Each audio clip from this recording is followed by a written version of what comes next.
We're so interested in brain sciences on The Evolving Leader because we believe a more committed form of leadership depends on understanding how we make sense of the world. As a nice nin said, we see the world as we are. In this show, our guest has inspired Scott and me in recent years with his insightful writing about how our intelligence can stand in the way of understanding the world, and recently how our predicting brains generate a range of powerful belief effects that influence our health, decision-making and relationships. If you haven't come across David Robson's work, you're in for a great primer.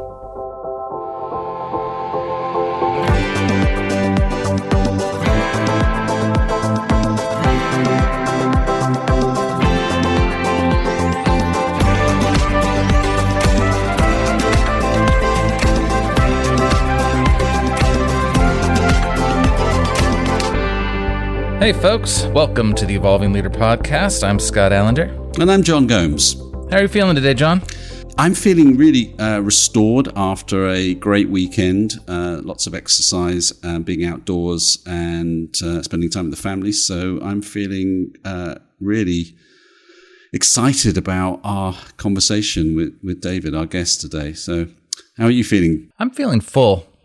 And I mean literally full. We just came off of Thanksgiving weekend in the U.S. and I've been eating leftovers. I did the opposite of exercising. Except for my jaw. I exercised my jaw by eating so much. But I did remember to set my scale 10 pounds back, so I'm the same weight as I was when we started.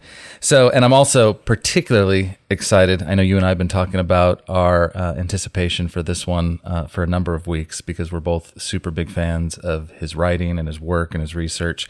So today we are joined by the award-winning science writer David Robson, who wants to understand the human brain, body, and behavior in their extremes. He's a Cambridge University mathematic graduate who's worked as a features editor at the New Scientist and at BBC Future.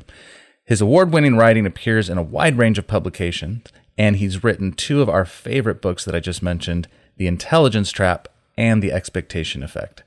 David, welcome to the Evolving Leader Podcast. It's my pleasure to be here. Welcome, David. How are you feeling today? Pretty good, thank you. Yeah, pretty tired because it feels like party season's already kicked off in the run-up to Christmas. So yeah, I've been quite busy socially. So we'll see how much stamina I have for the next few weeks. But well, in addition to the intro I just gave, perhaps with so much fascinating ground that you've covered, and we're going to try to get into as much of it as possible. Because there's so much depth there, it's hard to know where to start this conversation. So perhaps you can just imagine we're at a dinner party, and I ask you to introduce yourself and what gets you excited about your work. Okay, cool. So right from when I was a very little child, I was just fascinated by the brain and how it works and what we can do to kind of increase our potential and to improve our well-being. Just seems that we have so many skills and tools now at our disposal that we know from experimental psychology that we can use to really enhance our experience of the world and to understand ourselves better. And that's really what excites me every day, is to be researching this, looking through the academic literature to find those kind of techniques that we can use and then to convey them to a wider audience. So your work spans many different scientific disciplines, including neuroscience and psychology. How do you, in your mind, bring those two things together to understand how humans operate? What's your framework for this? Yeah, I mean, I feel like the psychology actually comes first for me, because I really think first of all, before we understand kind of what's going on in the brain at the level of the kind of neurons and the connectivity between different regions, we really just want to kind of see, what are people doing and what are they saying that they're doing, and do the two collide, do they overlap, or are they at odds with one another? And then try to see how you can shift maybe, what people's thinking processes to change their behavior. And then finally to observe what's happening in the brain and sometimes even what's happening in other parts of their body, because we know that there is this powerful mind-body connection. So that, really is the kind of pathway that I normally tread, I think, when looking at all of these issues, is to start with behaviour, investigate how we can change the way people are thinking, what benefits that can bring, and then looking at the mechanisms behind that. Mm-hmm. So let's turn to your first book, The Intelligence Trap. I had seen some of your writing in The New Scientist before then, but that book I took on a summer holiday the time it was published, and I read it from cover to cover in, I think, about 3 days. It was so gripping. Before we dive into some of the insights, can you lay out the pitch for us? Yeah. I mean, so the idea for the intelligence trap really came when I was at New Scientist, and I was, very aware of all of these kind of Nobel Prize winning scientists, people who are really changing our understanding of like the universe and the brain and the human body. There was no kind of doubting their kind of incredible scientific achievements, but you would really see that often in other parts of their life or outside of their expertise, they seem to be acting in a way that I can only describe as, quite stupidly. So this would include people like Kary Mullis, who invented the polymerase chain reaction. That's what's used in all kinds of genetic testing, also in the PCR test that we use for COVID. So, really a fundamentally important process that he discovered. Almost it came just as this flash of inspiration. But then, reading his autobiography, he was also an AIDS denialist, a climate change denialist. He denied the fact that CFCs were destroying the ozone layer when that was like a huge issue. It seemed, in almost every other area outside of his particular region of biochemistry, he was more wrong than right. And it was that kind of behaviour that really fascinated me. How could someone be so intelligent but so stupid? And so that's what the intelligence trap tries to answer. And it does so by kind of, without dismissing the importance of IQ, but it's really asking, what, besides that kind of analytical intelligence, can some people be missing? Can some other people maybe have those skills that exceed what we would expect for their IQ? What are all of those other abilities that really lead to wiser decision-making and judgment and behavior? I remember, John, when you got back from that vacation and you were really excited about having read that book and gifted me one while we were together in London. And I too consumed it quite quickly and just, it was a page turner for me, just like your most recent book is. But I want to hone in on what you're talking about here on intelligence, if we can, a little bit more, because I think you say that more intelligent people are often more susceptible to fake news and conspiracy theories. Yeah, that's right. So I would say, kind of try to compare intelligence to like the engine of a car, that kind of raw horsepower. And the fact is that actually if you have these other checks and balances, that raw power can get you to places very quickly. But actually if you lack the ability to be able to appraise information rationally and logically, then it can actually lead you to veer off course more quickly and to, drive off the proverbial cliff. And that's exactly what we see when we look at people who are believing in these weird conspiracy theories, like Kary Mullis. That is through a process called motivated reasoning, but it's where you have this very strong belief, often tied to your identity, that you don't really want to kind of get rid of, even if you find evidence that contradicts that belief. So rather than like looking at the evidence and changing your opinions, all you do is kind of dismiss anything that disagrees with you and use your intellectual powers to rationalize your opinions despite the evidence against it. So that's incredibly important. We see that, in a range of different phenomena, including climate change denialism, also people's responses to things like the legislation on gun control, all kinds of polarized issues that are likely to be very central to people's identities. So is it less about thinking and more about strong beliefs? Well, I think it's a combination. It's like you have this strong emotional kind of attachment to a belief, but then you're using those thought processes to rationalize what you want to believe. Yeah, exactly. So, you might read a report that kind of lays out the evidence for climate change, but rather than updating your beliefs based on that new data, you are looking for the tiny, kind of loopholes that you think you've discovered that might render it kind of meaningless. And importantly, you wouldn't do the same if that report were supporting your beliefs. It's a very one-sided process of rationalization that you're using there. And you bring this to life wonderfully with the story of Arthur Conan Doyle, creator of the uber-rationalist Sherlock Holmes, and how ironically he became so susceptible to fakery of many different types. Can you just recount some of that? Yeah, I mean, he is like the best example, really. Because, he shows so well with Sherlock Holmes that he totally understood the principles of kind of logical deduction and rational thinking. I think Sherlock Holmes says all kinds of things like that you mustn't come to you mustn't kind of come to the data with preconceptions. You have to take the data as it is and then only form your theories after you've looked at the data. But Arthur Conan Doyle really wasn't doing this when it came to beliefs about the paranormal.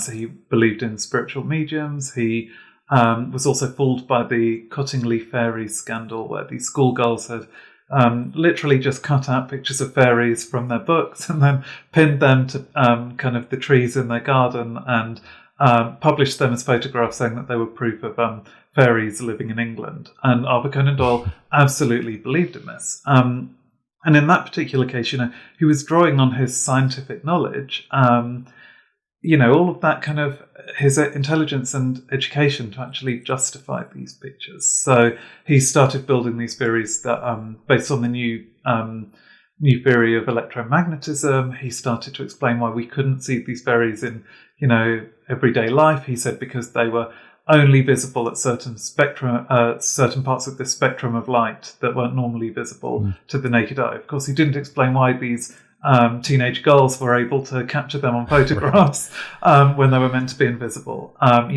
People pointed out quite rightly that you could see the pins actually sticking through the cardboard. But Arthur Conan Doyle said, they actually always appear in the midriff, and that must just be their belly buttons, which just proves that they give birth like humans with an umbilical cord.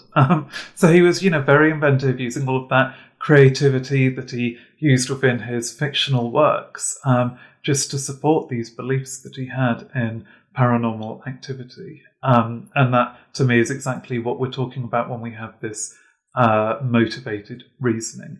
And the fact is that Arthur Conan Doyle's beliefs may not seem so, damaging and dangerous, but actually I think it really is a big problem for our society if we have a huge issue like climate change and we can't really agree on the kind of plan to go forward because people are applying motivated reasoning, possibly on both sides, but in a way that means they can't ever reach a kind of agreement about the way to proceed.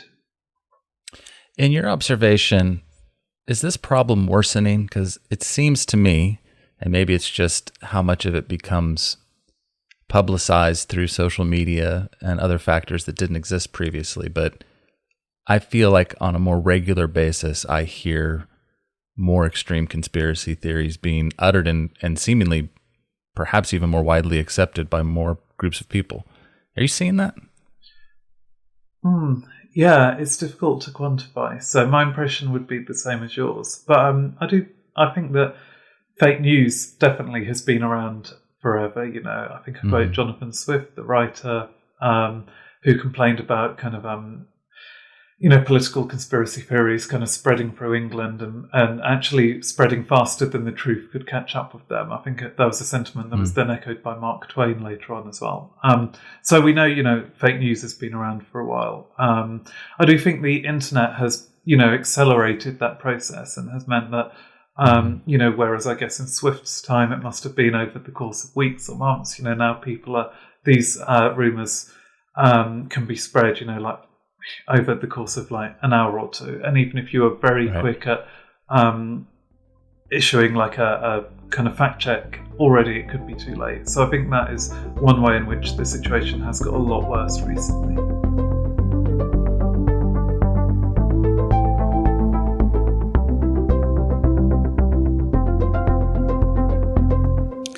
So before we get into what can we do about this to overcome this intelligence trap, it might be worth just digging into a few of the other mechanisms at work, like overclaiming and earnt dogmatism and so on, because you bring to life some fascinating research around these. And I think, to Scott's question, this show is aimed at leaders who need to start recognizing more clearly where they might fall into these traps, because some of them are quite subtle, aren't they? Yeah, exactly. So, motivated reasoning, I've spoken about kind of political issues, but actually that could very much be relevant. If you've got your big idea as a leader, and actually, people are questioning right from the start, like whether it's going to succeed, but because you're so in love with this idea, you just are going to dismiss all of their arguments against it. And actually, I think our culture kind of encourages this kind of self-belief, but sometimes that could backfire. And you really do need to be aware of when, you are needlessly and unfairly dismissing kind of evidence contrary to your ideas. But like you said, there's lots of other kind of forms of the intelligence trap. So another one is earned dogmatism, and that could be when you've already had a few successes or you've progressed in your career, and you really feel like you've proven yourself. And the problem there is that can then lead you to become more closed-minded. So it means that you just stop listening to the other voices around you, much like motivated reasoning, but for a different underlying cause. It's really that kind of sense of ego, and the sense that you've kind of paid your dues and now other people need to respect you. That can stop you from looking at new data, from updating your opinions, and ultimately then it can lead you to irrational decisions. And I think, one of the famous examples is with geopolitical forecasters, where you might have someone who predicted an election correctly, once or twice in the past, but then they believe now that their intuitions are always correct, and they're not going to see any of the evidence that contradicts that. But absolutely the same thing would happen in business too. And finally, there's, just cognitive miserliness, that is essentially just when you're smart, you've got a good education, but you're just not really applying your thinking at all. You just rely too much on your gut instincts, and you don't even try to kind of pick apart the kind of the different steps you might have gone through to get to that decision. You just kind of go with the first thing that comes into your head, and that again is very damaging. So there's all of these mechanisms, slightly overlapping but distinct in their own ways, that together can lead us to just fail to use our brains and our intelligence in the optimum way. So you talk about a type of awareness that can help us avoid these traps. You call it cognitive inoculation. Tell us about that. How do you build cognitive inoculation? So this has been tested in multiple different scenarios. So actually with doctors, for example, they try to inoculate themselves against cognitive biases that might be damaging their diagnostic decision-making by having what they call a kind of cognitive... So actually it's a mixed metaphor here. In medicine, they would call it having like a cognitive pre-mortem and then post-mortem. So pre-mortem, you're trying to imagine all the ways in advance that you might make a mistake with this diagnosis, like what kinds of errors could lead you to misdiagnose someone. It could be that you fall for the anchoring bias, which it could be that your previous case, you saw someone with a particular illness and that's made it more salient in your mind. So you then assume that the next person that comes in with similar symptoms has this similar cause for the disease. It could be, or it could be that you're suffering from search satisficing, and that is just where you find something that roughly fits the criteria that you're looking for, but you don't actually bother to look if there's, to go beyond that and to question whether there's something that might be an even better, more rational fit to it. You just go with the first option that kind of is good enough. And that's a big problem in medicine. So, in the idea here is that by kind of preempting some of those problems, you can then consciously avoid them. And then afterwards, you can go for a cognitive post-mortem. So if you have made a mistake, just kind of go through not just like the facts of the mistake itself, but also what cognitive processes were leading you to make that mistake. Which of these biases had you fallen for?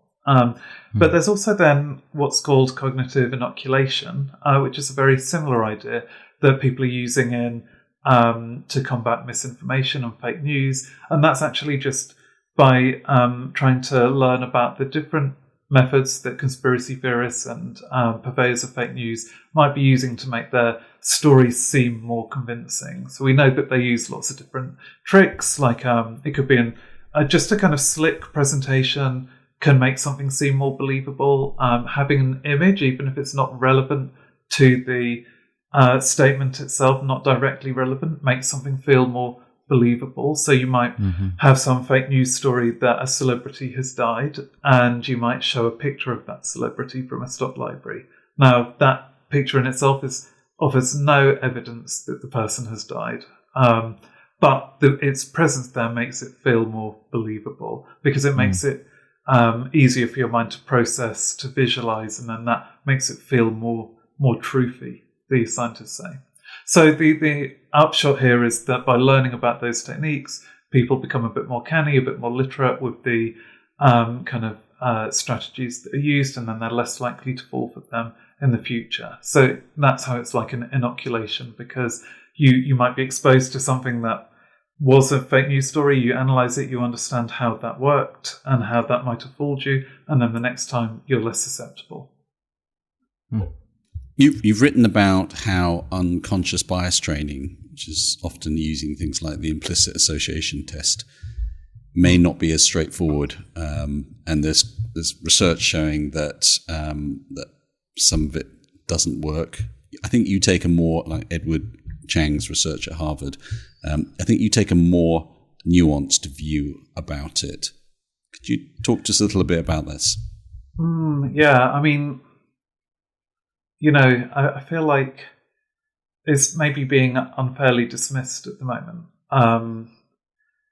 Because I think what was happening was that a lot of the courses that had been designed were more just like meant to kind of raise a flag, explain to people that this problem exists, but they weren't in themselves meant to be the full solution to the problem. I mean, it would be remarkable and unbelievable if hour and a half course that you're given, for an online training course, that could then reduce your prejudice for the whole of your life without any kind of follow-ups, any reminders, any kind of further exercises. So that's I think that's where the problem has really arisen, is that a lot of these courses were being kind of used for the wrong purposes and with unrealistically high expectations, and then you were measuring whether it had actually caused a change in behaviour, a long time afterwards, 6 months afterwards, a year afterwards, and it hadn't. And then people just kind of instantly dismiss this whole idea, and almost, I've seen kind of news articles acting as if like there's just no way to deal with prejudice, as if like we just are helpless to this. I don't really think that is what the research is showing us. I think it's actually, there are some techniques that do seem to be more effective at reducing people's implicit biases and, importantly, their kind of explicit behaviours too. But, they need to be practiced regularly. You need to make sure that people are paying attention and taking it seriously. And you also obviously need to solve these structural problems at the same time. I think that's the big issue too, is that just running one of these courses aiming to educate people about implicit biases isn't, you can't use that as an excuse to then not actually make sure that there are other procedures in place to also deal with the kind of systemic problems. Yeah, totally agree.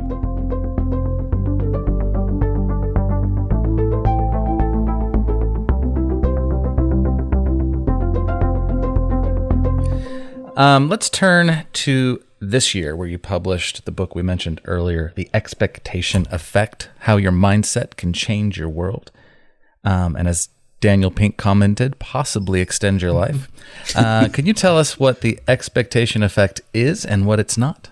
Yeah, so the expectation effect is the phenomenon where our beliefs can shape important outcomes, creating these self-fulfilling prophecies through, I would say, three distinct but overlapping and interacting mechanisms. And they are changes to your perception, changes to your behavior, and changes to your physiology.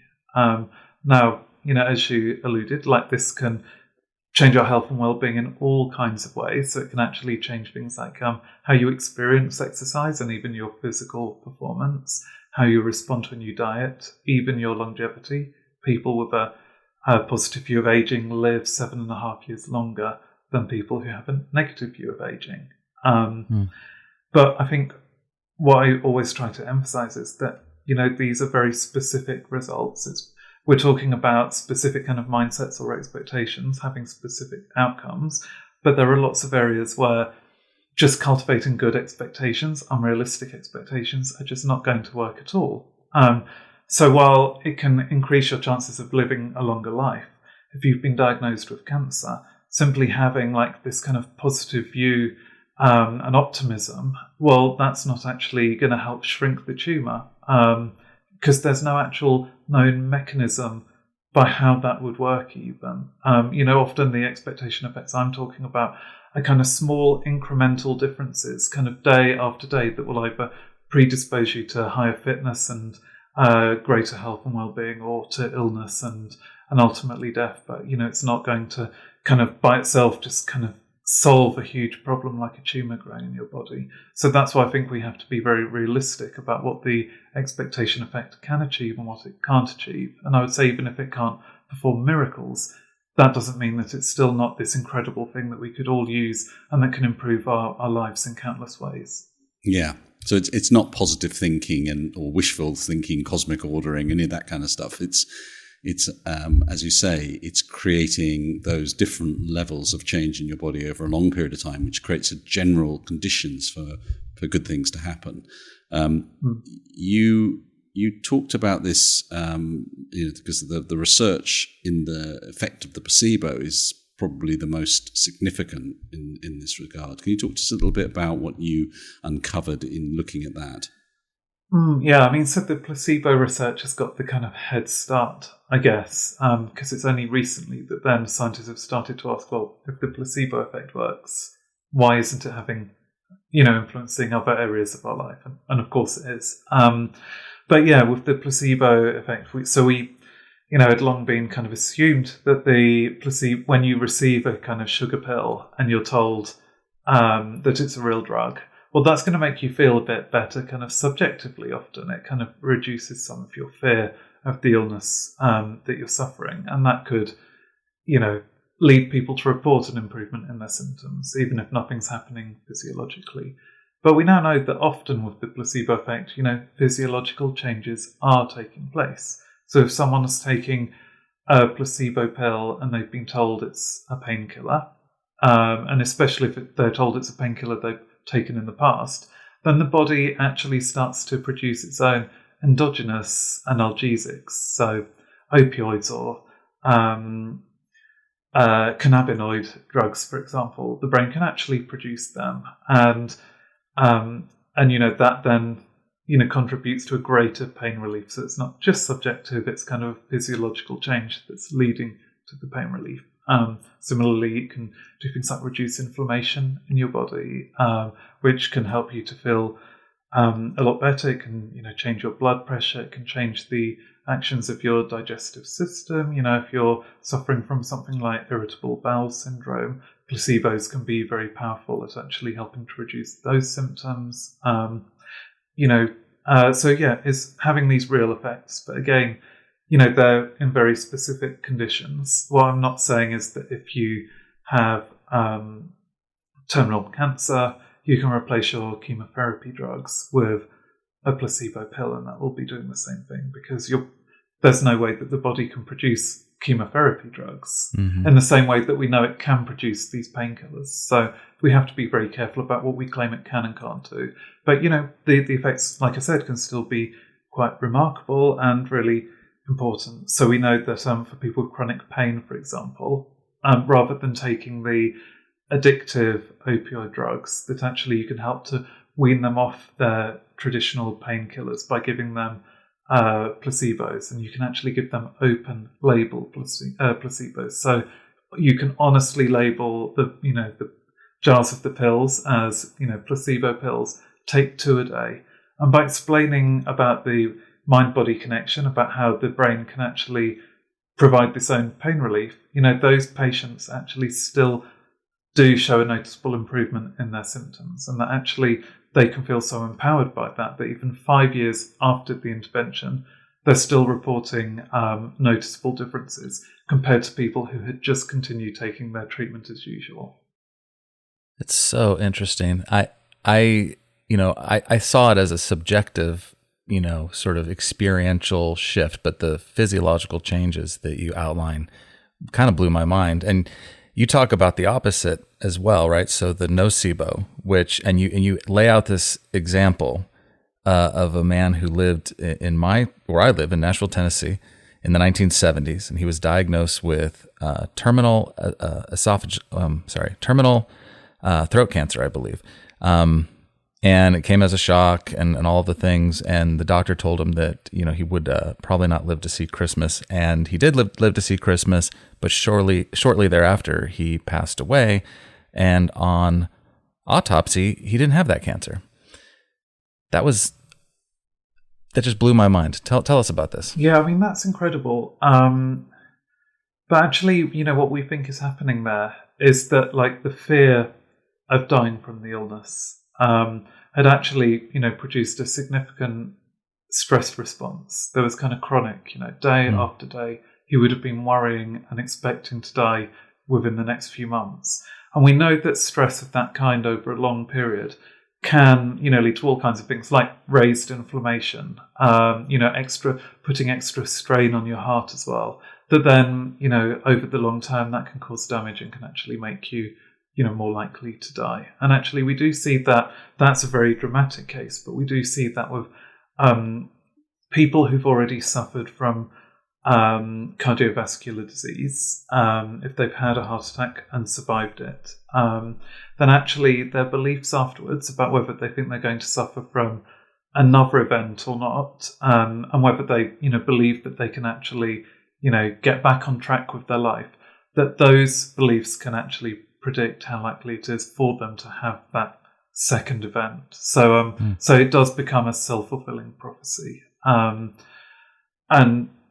I think what the important thing there actually is that, there are interventions that might be able to prevent that from occurring. Like, it's very natural that people are going to experience high anxiety after they've suffered ill health. But by giving people, interventions like cognitive behavioral therapy, they can help to reduce the catastrophic thinking processes that can stop them ruminating constantly about that danger, and that can instead try to help them maybe to think more proactively about what they can do to preserve the health of their heart.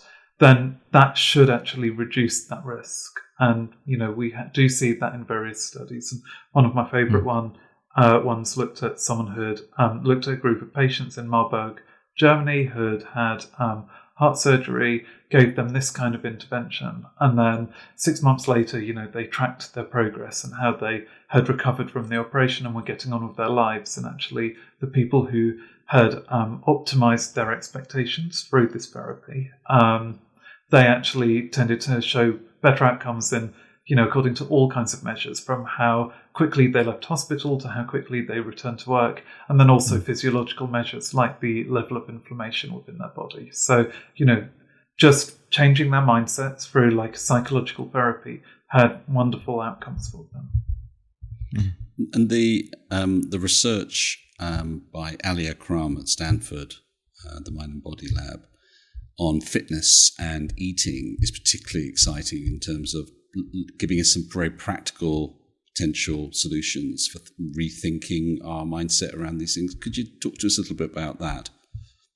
Yeah, that's one of my favourite chapters. I think we've all kind of experienced this if we've ever tried to kind of lose weight or control our weight. That actually, as soon as you start trying to cut your calories, it's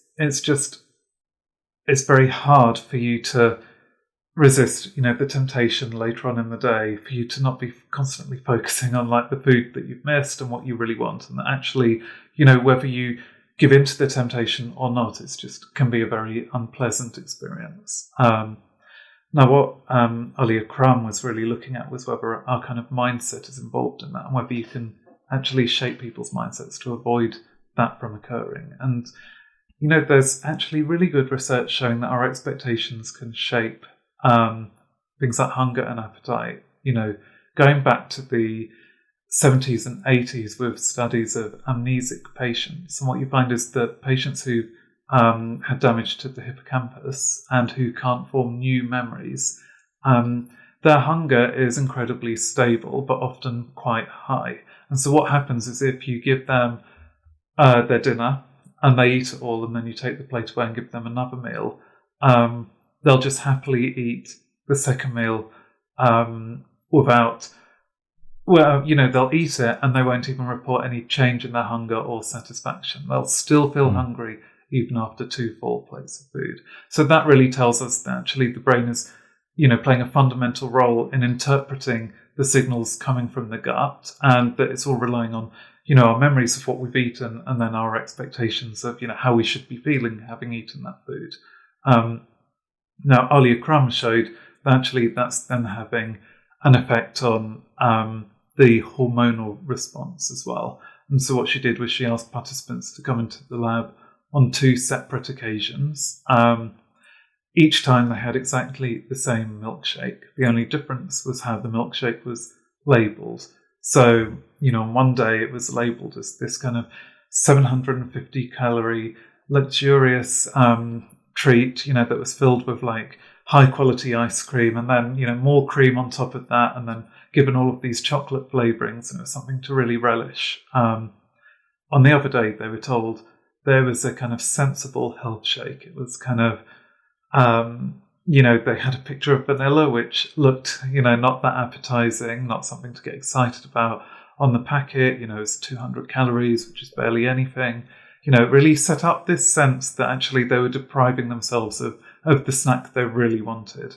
And then, while they ate the milkshakes, she took measures of ghrelin. Now, ghrelin is the hunger hormone. It stimulates appetite. And what normally happens is just before you have like a meal or a big snack, the ghrelin does spike. Your body's like telling you kind of eat this essentially. But then it drops dramatically too, because once you've eaten, you don't need to be seeking food, so you don't need such high levels of ghrelin going around your blood. Now, that's exactly what happened when the participants believed they were having this luxurious high-calorie milkshake, but the ghrelin barely changed at all when they were having this sensible health shake that they were told didn't have many calories in. So it's just their expectations were shaping the levels of that hormone. And it's supported then by loads of other research showing, changes in the brain processing that are associated with hunger. Also, the movement through the gut. Our expectations can shape, like, literally how quickly a meal passes from your mouth, through your digestive system. And that, again, is going to change how full up you feel after the meal and whether you do want to kind of raid the biscuit tin afterwards. And the upshot of this is really that, rather than kind of just focusing on our calories when we're dieting and just thinking about, depriving ourselves, we actually still need to focus on the pleasure that we're getting from those meals. We need to do whatever we can to make them feel as satisfying and celebratory as possible. So, really focusing on the flavors and the textures and, adding spice if you like spice and taking care of the appearance so that it really feels like a satisfying experience. So interesting. Here on The Evolving Leader, we are committed to stretching the leadership conversation in every episode, and we invite you to help spread the word. If you have learned or been inspired by something you heard on this podcast, chances are others would too. Please consider sharing your favorite episode with your network on LinkedIn, Twitter, or Instagram. Thanks for listening.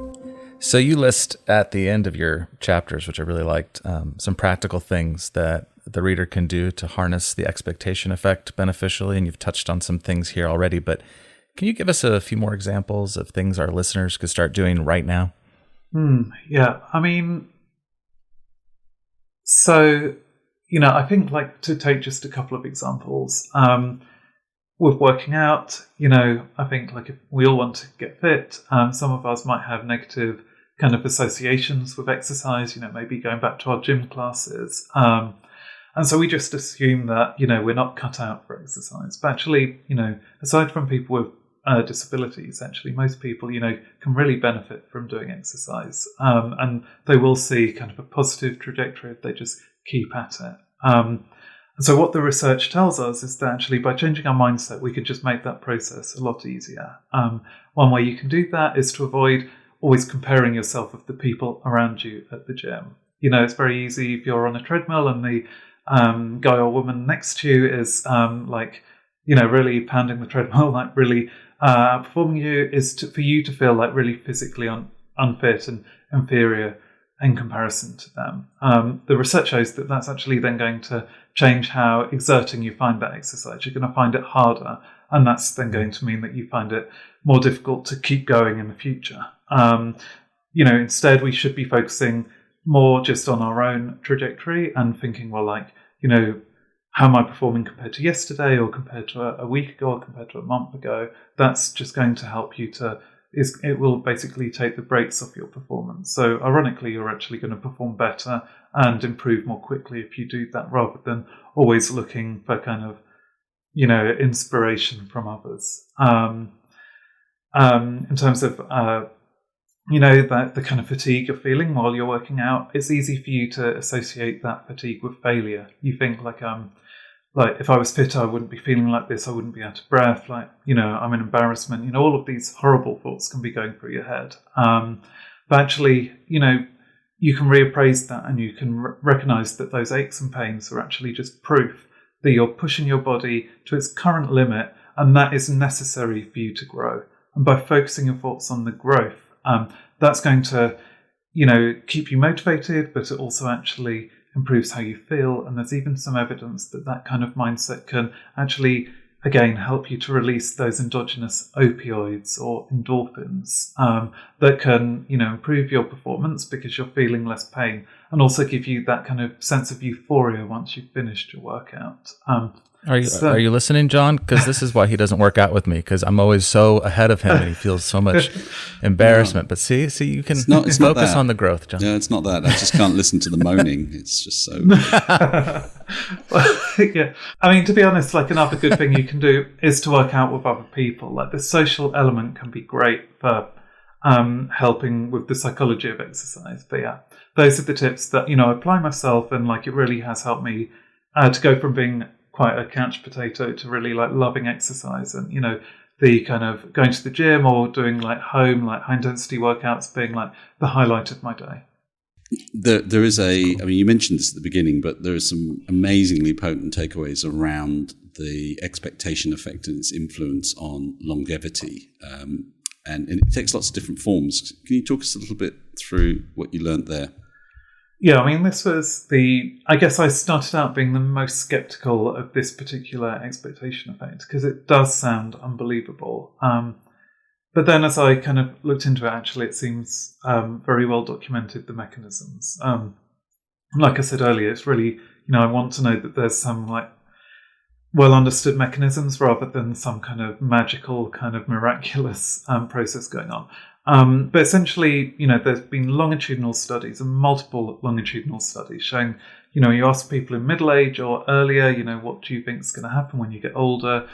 Is it something to look forward to? Is it something to dread? Do you associate it with wisdom? Do you associate it with disability? And, all of these studies had shown that the people who have the positive mindsets are less susceptible to different illnesses like cardiovascular disease or Alzheimer's disease, and they are more likely to live longer. With one big study showing that people with the positive mindset live for about 7.5 years longer than people who have the much more pessimistic view of aging.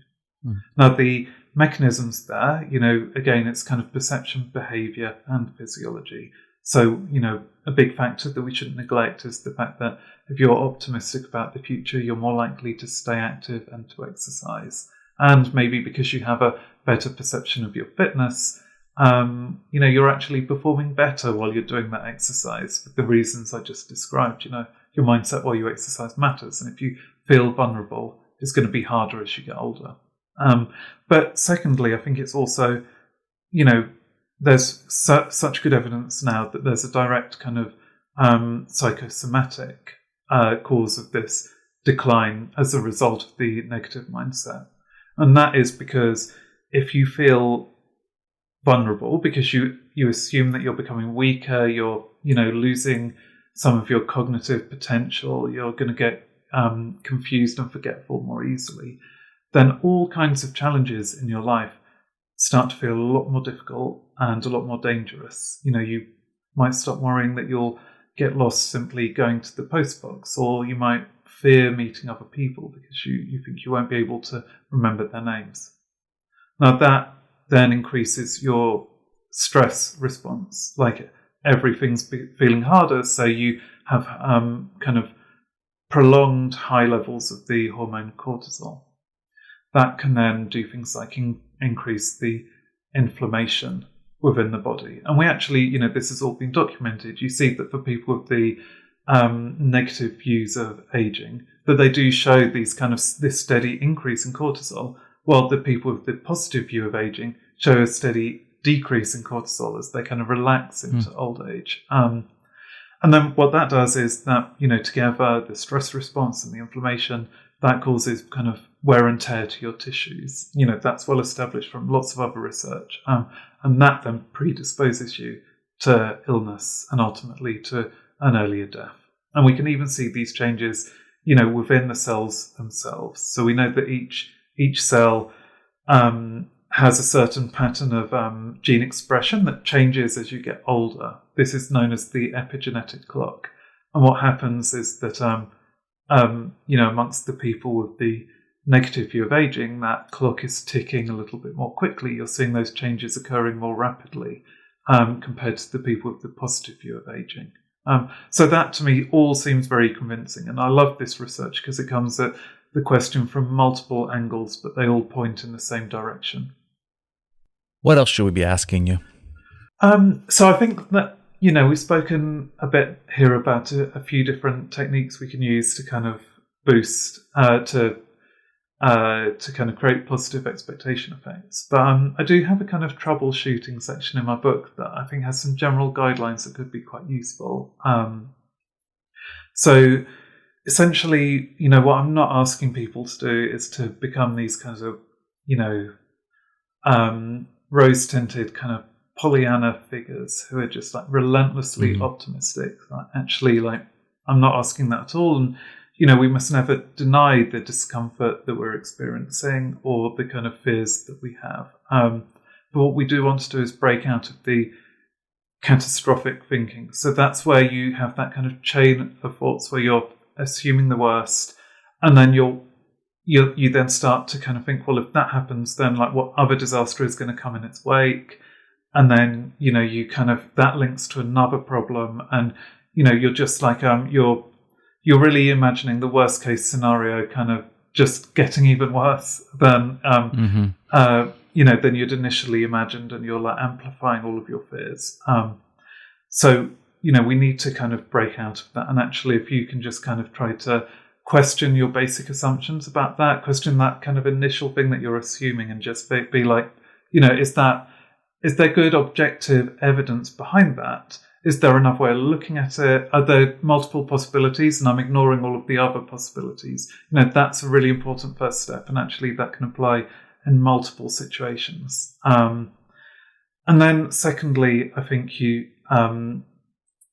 just want to kind of try to talk to yourself as if you're your own best friend. And I think that can be really important if you're struggling to change your mindset, struggling to get out of this rut, but you apply this practice called self-distancing. And what I mean by that is, imagine you're advising a friend who's in exactly the same situation, or imagine 10 years in advance, in the future.